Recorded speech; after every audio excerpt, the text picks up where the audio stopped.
The echo of silence. The quietest time of day isn't the dead of night. It's 4 a.m. on the morning after a funeral. The chaotic whirlwind of the last 48 hours, the clinical hum of the ICU, the sterile rustle of signing the death certificate, the blur of well-meaning neighbors dropping off casseroles I knew I'd never eat, had abruptly stopped. For the first time in 5 years, the hospital bed that had occupied our living room was gone. It left behind deep, rectangular divots in the hardwood floor and an echoing, suffocating silence. I sat at the kitchen island, my fingers wrapped around a mug of black coffee that had long since gone cold. I was 52, but looking at my reflection in the dark glass of the microwave, I looked 80. My eyes were hollow, sunken into dark purple bruises of exhaustion. David was gone. My husband, my anchor, the man who used to leave sticky notes with terrible poetry on my car dashboard just to make me smile before work, had finally succumbed to the aggressive glioblastoma that had slowly, cruelly stolen him away piece by piece. For 2 agonizing years, I had been his full-time caregiver. I had bathed him, fed him, managed a color-coded spreadsheet of 24 different medications, and held his hand when he forgot his own name. I had watched the brilliant, vibrant architect I loved shrink into a fragile ghost. And now, he was simply gone. The grief didn't come in waves, it felt like a heavy, physical weight pressing down on my chest, making every breath a conscious effort. I looked around the house we had spent a decade building together. Every corner held a piece of him. The custom cherrywood cabinets he designed himself. The framed architectural sketches of historic bridges lining the hallway. The small, uneven ceramic vase we made on our first anniversary, holding a dried rosebud. A sudden, sharp vibration shattered the silence. I flinched. My phone was buzzing against the marble countertop. I picked it up, expecting a text from my sister or a late-night condolence message from one of David's old colleagues. Instead, it was an email. The sender line read, **Julian Vance. **. Julian was David's eldest son from his first marriage. He was 28, a cutthroat corporate analyst in the city who viewed life entirely through the lens of leverage and profit margins. Seeing his name made my stomach instantly knot into a tight, anxious ball. I opened the email. There was no greeting. No, dear Sarah, no, I'm sorry for your loss, no acknowledgement that his father's body had been lowered into the earth less than 24 hours ago. Sarah, Now that the funeral is over, we need to handle the estate matters immediately. Chloe and I will be arriving at the house at 9 a.m. sharp today. Do not touch, move, or alter anything in the house. We expect a full accounting of all of Dad's personal effects, bank accounts, and the deed to the property. We want every dollar, every property, every asset that belongs to our family line. We suggest you have everything ready to avoid making this legally unpleasant for yourself. Julian. I stared at the screen, the words blurring as a cold, numb shock washed over me. 9 o'clock sharp. I looked at the microwave clock. It was 4:15 a.m. They were coming in less than 5 hours. They weren't coming to mourn. They weren't coming to hold my hand or share a memory of the man who gave them life. They were coming as vultures, ready to pick the bones of my grief clean. Act 2, the inheritance of resentment. To understand why Julian and his 24-year-old sister, Chloe, looked at me with such venom, you have to understand the history. When David and I met 12 years ago, he had been divorced for nearly 6. His first marriage to their mother, Eleanor, had ended not because of infidelity, but because of a quiet, mutual erosion. Eleanor was a woman driven by high society status and material wealth. David was a creative soul who preferred hiking boots to gala tuxedos. When they split, David gave Eleanor the sprawling suburban mansion, a massive chunk of his savings, and substantial monthly alimony. He started over from scratch. When I entered the picture 2 years later, I wasn't a young trophy wife.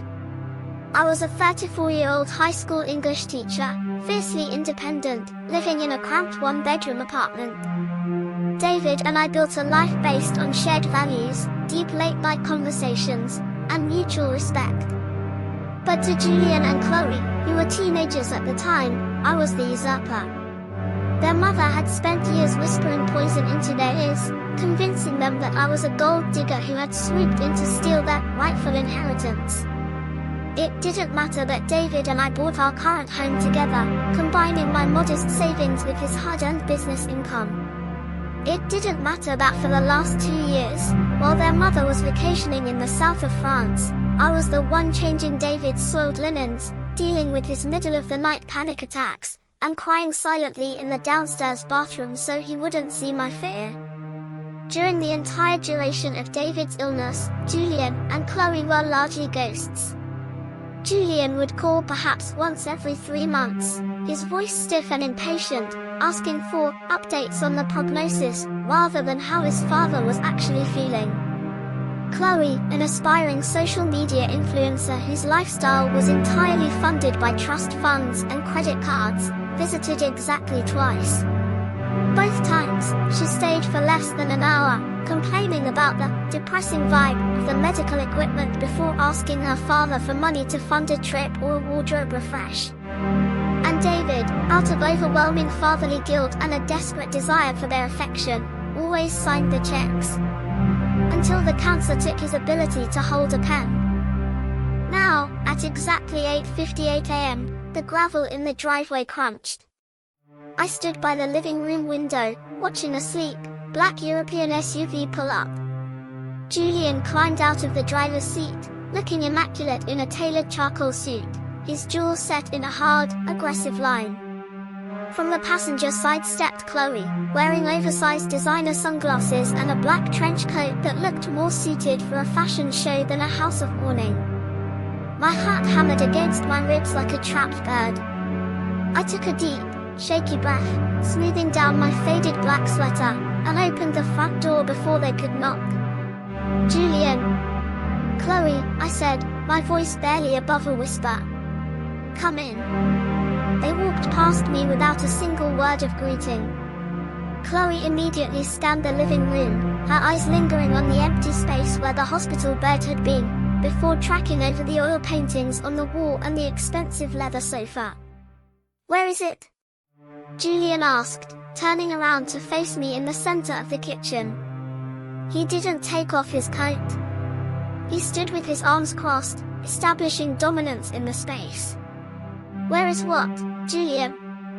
I asked, leaning against the counter to keep my knees from trembling. The paperwork, Sarah. Don't play dumb, he snapped, his voice sharp and devoid of any warmth. Dad's will. The financial statements. The deeds to this house and the lake property in Michigan. We know he had an umbrella policy, and we know his architectural firm had a buyout clause. We want the files. Julian, your father passed away less than 48 hours ago, I said, a tear finally spilling over my lower eyelid. Can we please just take a breath? Can we talk about him? Don't you want to see his study? He kept the letters you wrote him from camp on his desk until the day he went into the hospital. Chloe let out a loud, theatrical sigh, pulling off her sunglasses to reveal eyes that were completely dry and cold. Oh, please, Sarah. Cut the performative grief. You've been playing the saintly caregiver for 2 years, but we all know what you were waiting for. You wanted this house, and you wanted his money. But we are his blood. You are just the second wife. We aren't letting you walk away with our family's assets. The sheer cruelty of her words felt like a physical slap. Performative. I tripped out. I gave up my job to take care of your father. I haven't slept more than 3 consecutive hours in 24 months. Where were you, Chloe? Where were you when he was crying because he couldn't remember the word for fork? Where were you when I had to lift him into the shower because his legs wouldn't work? You did what you had to do to secure the bag, Julian said coldly, stepping closer. But it didn't work. We talked to our mother's attorney last night. Since this house was purchased during your marriage with Dad's primary income, and his firm was built before you met him, we have a right to our ancestral share. We want every dollar, every property, every asset. We want you out of this house by the end of the month. I stared at them, the profound sadness in my chest suddenly giving way to something else. A spark of pure, unadulterated outrage began to kindle in the pit of my stomach. The end of the month. I repeated, my voice dropping an octave, losing its tremor. Yes, Julian said, pulling a folded document from his breast pocket and slapping it down on the marble island. This is a formal demand letter from our legal counsel. It outlines our intent to contest any will that leaves assets to you, citing undue influence given his diminished mental capacity over the last 2 years. If you cooperate now and hand over the financial keys, we might agree to a small, modest cash settlement to get you transitioned back into an apartment. If you fight us, we will drag your name through the mud, freeze every account, and leave you with absolutely nothing. Chloe crossed her arms, smug, satisfied smirk playing on. I looked down at the legal document on the counter.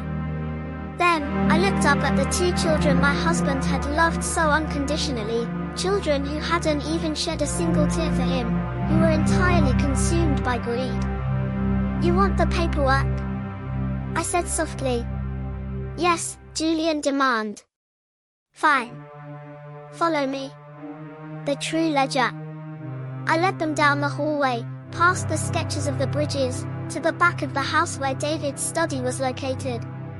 The room still smelled like him, a mixture of old paper, cedarwood, and the faint scent of the mints he used to chew. Julian and Chloe pushed past me into the room. Julian immediately went to the large oak desk, throwing open the brass drawers, while Chloe went to the built-in bookshelves, pulling down leather-bound journals and shaking them to see if anything fell out. Where's the safe key? Julian demanded, looking irritated as he shuffled through neatly organized folders of utility bills and tax returns. I walked over to the corner of the room, where a heavy, fireproof filing cabinet sat today. I unlocked it with a small key I kept around my neck, pulled out a thick, black leather binder, and set it heavily on the desk in front of Julian. Everything you want to know about your father's immense wealth is in this binder, I said, my voice completely steady now. The fear had entirely vanished, replaced by a cold, crystalline clarity. Go ahead. Open it. Julian eagerly flipped the binder open. Chloe crowded over his shoulder, her eyes wide with anticipation. The first page was a consolidated financial statement dated from exactly 1 month ago. At the top of the page, in bold letters, was the total valuation of David's primary bank accounts, his investment portfolios, and his retirement funds. Julian's eyes scanned the numbers, and suddenly, his aggressive posture froze. The color began to rapidly drain from his face. This can't be right, Julian muttered, his fingers trembling as he flipped to the next P. Where are the mutual funds? Where is the capital from the firm buyout? There's less than $12,000 here. What? Chloe shrieked, snatching the binder away from him. That's impossible. Dad was a senior partner. He made millions. Where is the money, Sarah? What did you do with it? Did you hide it in an offshore account? Did you transfer it to your family? Flip to tab 2, I said calmly, crossing my arms. Chloe furiously flipped the page to tab 2. It was a section labeled ***, medical expenses and non-covered therapeutics. ***.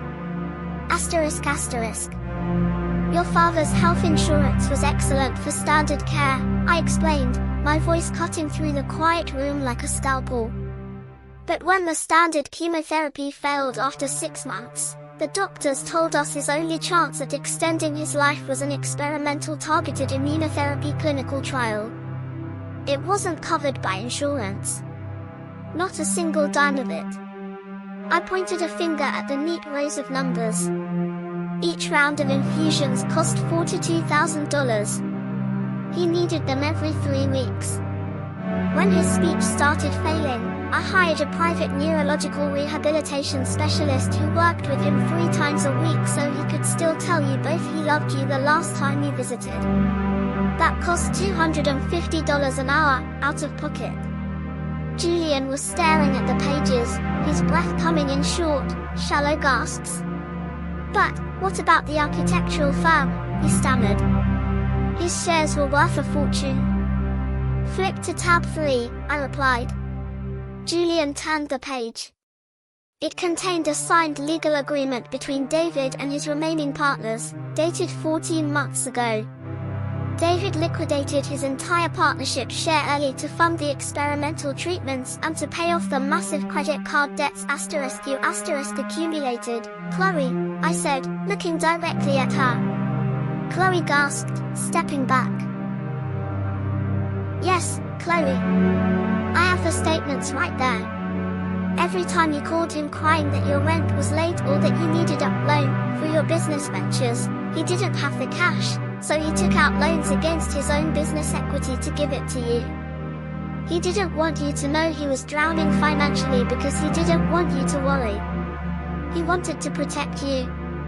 The room fell into a horrifying, heavy silence.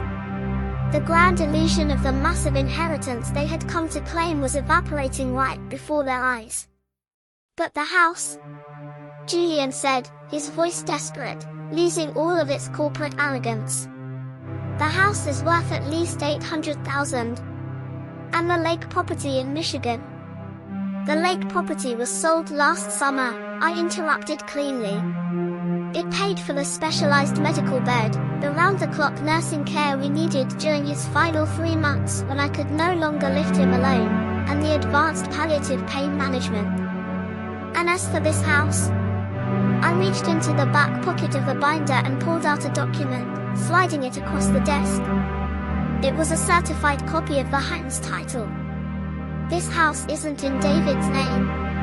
10 years ago, because I put down the initial 50% down payment from the inheritance of my own late parents, David insisted the deed be put solely in my name as a protective measure for my future.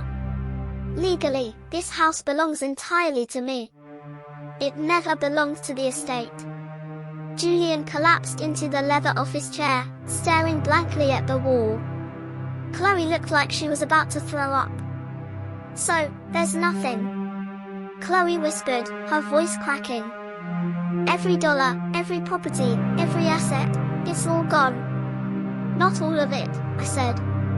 I reached into the file cabinet one last time and pulled out 2 small, sealed manila envelopes.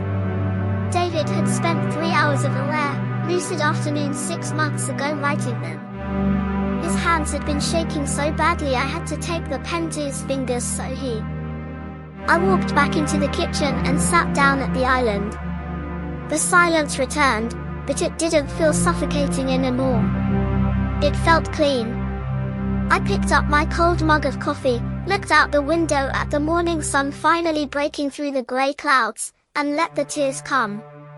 They weren't tears of anger or fear anymore. They were just tears for David.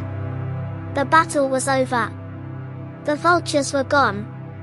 And in the quiet safety of the home we built, I could finally begin to say goodbye.